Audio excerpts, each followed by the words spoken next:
अस्सलाम वालेकुम नाजरीन, मैं हूं परवेज़ रिंद। आज के इस व्लॉग में हम प्रेसिडेंट जो बाइडन के विज़िट के हवाले से बात करेंगे। इस वक्त प्रेसिडेंट जो बाइडन मिडिल ईस्ट के दौरे पर है।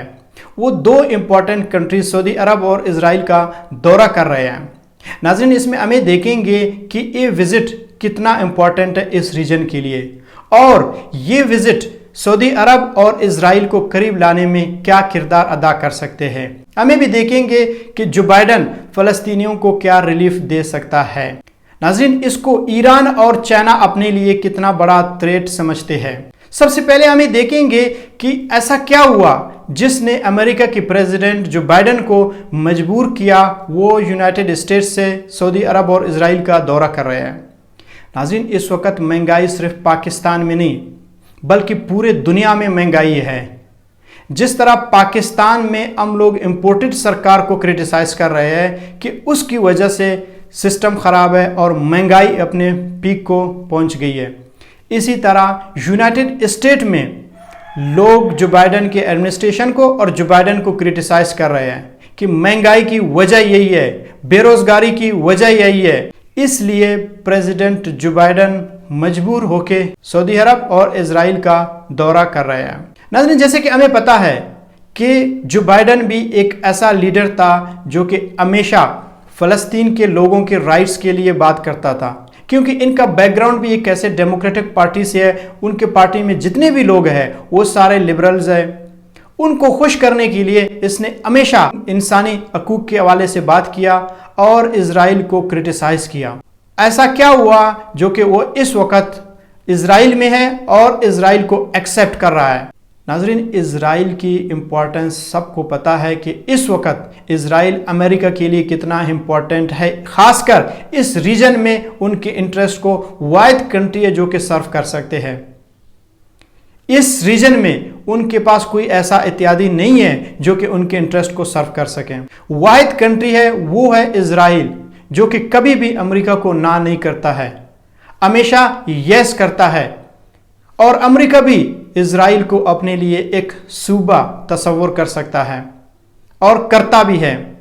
इस रीजन में चाइना और ईरान को काउंटर करने के लिए सिर्फ एक ही कंट्री है, वो चाइना को हेल्प कर सकता है और यहाँ पे इनको थ्रेट कर सकता है, वो है इजराइल। इसीलिए प्रेसिडेंट जो बाइडन इस वक्त इजराइल में आते हुए वो फ़लस्तीन के ह्यूमन राइट्स के हवाले से बात नहीं करते हैं, बल्कि वो ये कहते हैं कि अगर मैं यहूदी हो सकता तो मैं प्राउडली कहता कि मैं भी यहूदी हूं। नाज़रीन, एक ऐसा वक्त था जब इजराइलियों को अपने वजूद का डर था कि अरब कंट्रीज कभी भी हमारे वजूद को मिटा सकते हैं, कभी भी हमें यहां से भगा सकते हैं। आज एक ऐसा टाइम है जबकि इजराइल का वो डर खत्म है, क्योंकि उनको पता है कि एक सुपर पावर उनको सपोर्ट कर रही है, यूरोपियन ममालिक उनको सपोर्ट कर रहे हैं। सिर्फ इसलिए उनका ये डर खत्म हो गया है।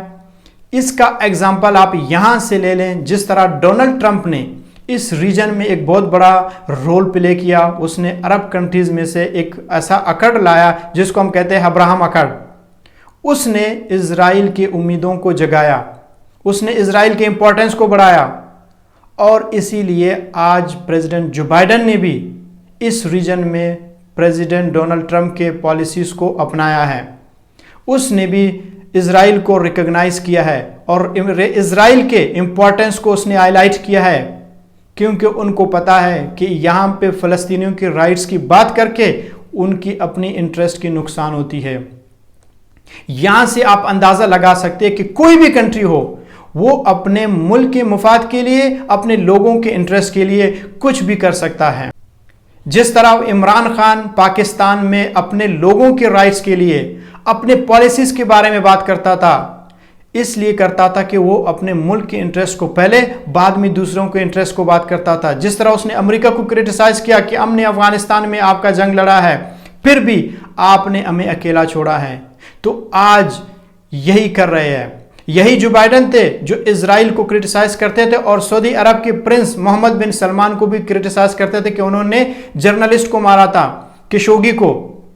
और आज वही प्रेसिडेंट जो बाइडन को हम देख रहे हैं कि वो जैसे इजराइल आते हैं वहां से वो सऊदी अरब भी पहुंचते हैं, सऊदी अरब के प्रिंस से मिलते हैं, हाथ में हाथ मिलाते हैं। नाज़रीन, उसका क्या हुआ है ऐसा कि प्रेसिडेंट जो बाइडन खुद सऊदी अरब पहुंच गए थे? इसका सिर्फ एक ही वजह है, जिस तरह जो बाइडन अपने प्रेसिडेंसी संभालते हैं उन्होंने सऊदी अरब को क्रिटिसाइज किया और इस बात पे सऊदी अरब भी नाराज़ हो गए।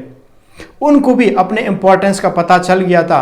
जिस तरह पाकिस्तान में इमरान खान यूएस को क्रिटिसाइज करते थे, तुर्की की प्रेसिडेंट तैयब एर्दोगान इनको क्रिटिसाइज करते थे, उसी तरह उनको भी पता चल गया था कि इस वक्त अमेरिका की पोजीशन बहुत ही डाउन है, अमेरिका की पोजीशन बहुत ही वीक है। खासकर जो बाइडन की एडमिनिस्ट्रेशन की जो पोजीशन है वो बहुत वीक है। वो हमारे बगैर नहीं चल सकते हैं, उनको हमारे पास आना पड़ेगा।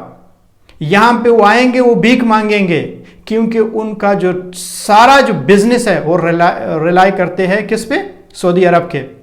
सारा तेल यहाँ से जाते हैं। इस वक्त इंटरनेशनल मार्केट में पेट्रोल की प्राइस जो है वो हाई हो गई है। इस वजह से पूरे दुनिया में महंगाई है और अच्छे अच्छे लीडरों की पॉपुलैरिटी है वो डिक्रीज कर रही है।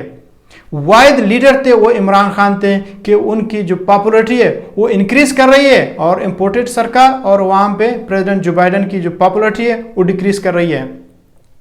इसी बात ने प्रेसिडेंट जो बाइडन को मजबूर किया। उसने अपने सफ़ीरों को कहा है कि आप लोग प्रिंस मोहम्मद बिन सलमान को कॉल करो। उन्होंने उनका कॉल नहीं उठाया। आखिरकार प्रेसिडेंट मजबूर हो गए। उन्होंने किसी एक मैगजीन में एक स्टेटमेंट दिया था कि मैं मिडिल ईस्ट का विजिट करूंगा, इजराइल जाऊंगा और सऊदी अरब भी विजिट करूंगा। यहां पे आके वो प्रिंस को यही रिक्वेस्ट करेंगे कि आप तेल के प्राइस को थोड़ा नीचे लाएं ताकि जो गालियां उनको वहां पे पड़ रही है वो थोड़ा कम पड़े। यही एक बहुत बड़ा वजह है। और जब वो यहाँ पे आते हैं, वो सऊदी के प्रिंस मोहम्मद बिन सलमान से मिलते हैं। खशोगी के हवाले से वो सवाल भी करते हैं कि भाई इसके हवाले से कहाँ तक केस पहुंची है। तो आगे से वो भी उनसे एक सवाल करते हैं कि जो फ़लस्तीनी जर्नलिस्ट को इजराइल ने मारा है उसका इन्वेस्टिगेशन कहाँ तक पहुंची है। तो लाजमन एक बंदा आया है उनसे मांगने के लिए, उनको रिक्वेस्ट करने के लिए उनके घर पे, तो वो दौर तो गया। जब अमेरिकन आते थे वो डराते थे, धमकाते थे। अब सऊदी अरब को भी इस बात का पता है, पाकिस्तान को भी पता चल चुका है, तुर्की को भी पता चल चुका है कि इस रीजन में अमेरिका को हमारी ज़रूरत है और अमेरिका हमारे बगैर नहीं चल सकता है। तो क्यों हम उनके ग़ुलाम बने, हम उनको यस कहें हर बात पे। तो आज यहाँ पे वो आए हैं, उनके सिर्फ एक ही वजह है, एक तो पेट्रोल की प्राइस को कम करने के लिए और दूसरा वो सऊदी अरब और इजराइल को करीब लाने में एक किरदार अदा करना चाहते हैं। सबसे पहले जो स्टेप उन्होंने लिया है वो जाके लोगों को भी यही कहेंगे कि देखो मैं पहली दफ़ा और वाहिद प्रेसिडेंट हूँ, मैं इजराइल से डायरेक्ट सऊदी अरब जाता हूँ, जो कि ये हमेशा इजराइलियों के लिए बंद रहा है। यहाँ पे वो बाकी जो अरब कंट्रीज़ है उनसे भी मुलाकातें करेंगे। एक मीटिंग इन्होंने रखा हुआ है, वहाँ पे भी उनको भी ये कन्विंस करने की कोशिश करेंगे कि आप लोग इजराइल को एक्सेप्ट करें, उसको रिकग्नाइज करें। लेकिन नाज़रीन, एक बहुत ही इस वक्त संगीन मामला है। सऊदी अरब रिकग्नाइज तब तक नहीं करेगा जब तक पाकिस्तान और तुर्की नहीं करेंगे, क्योंकि पाकिस्तान में ऐसे आर्ड लाइनर्स होते हैं। यहाँ के लोग कभी भी इस बात को नहीं मानेंगे कि सऊदी अरब और पाकिस्तान इजराइल को रिकग्नाइज करें। जिस तरह जो बाइडन की एडमिनिस्ट्रेशन और बाकी यूरोपियन कंट्रीज पाकिस्तान के ऊपर भी उन्होंने प्रेशर डाला था कि आप इजराइल को रिकग्नाइज करें, लेकिन इमरान खान ने नहीं किया। क्यों नहीं किया? क्योंकि उनको पता है कि जब भी कोई मसला आता है वो हमें कहते हैं कि आपने इजराइल को या फिर फ़लस्तीन की इशू को दफन करना है। लेकिन उन्होंने कभी भी कश्मीर के मामले में हमारा साथ नहीं दिया है। कभी उन्होंने ये नहीं कहा कि हम लोग आज पाकिस्तान का साथ देंगे, कश्मीर की इशू पे भी बात करेंगे। हालांकि इस रीजन में इंडिया उनका बहुत बड़ा क्लोज फ्रेंड है, एलाई है, लेकिन उनके होते हुए उनको इजराइल की ज़रूरत पड़ रही है, क्योंकि उनको पता है कि इंडिया भी, पाकिस्तान भी, सऊदी अरब भी कभी भी हमारी बात नहीं मानेंगे। तो उनका सिर्फ इस विजिट का यही दो मकसद थे, इजराइल और सऊदी अरब को क्लोज लाने में और साथ साथ में पेट्रोल की प्राइस को कम करने में। इसके अलावा वो चाहते हैं कि यहाँ पे इस रीजन में उनकी प्रेजेंस रहें ताकि वो चाइना के ऊपर नज़र रख सकें, ईरान को भी काउंटर करें। नाज़रीन, अगर आपको हमारे वीडियो पसंद आ गए तो सब्सक्राइब करें और बेल आइकन पे क्लिक करें।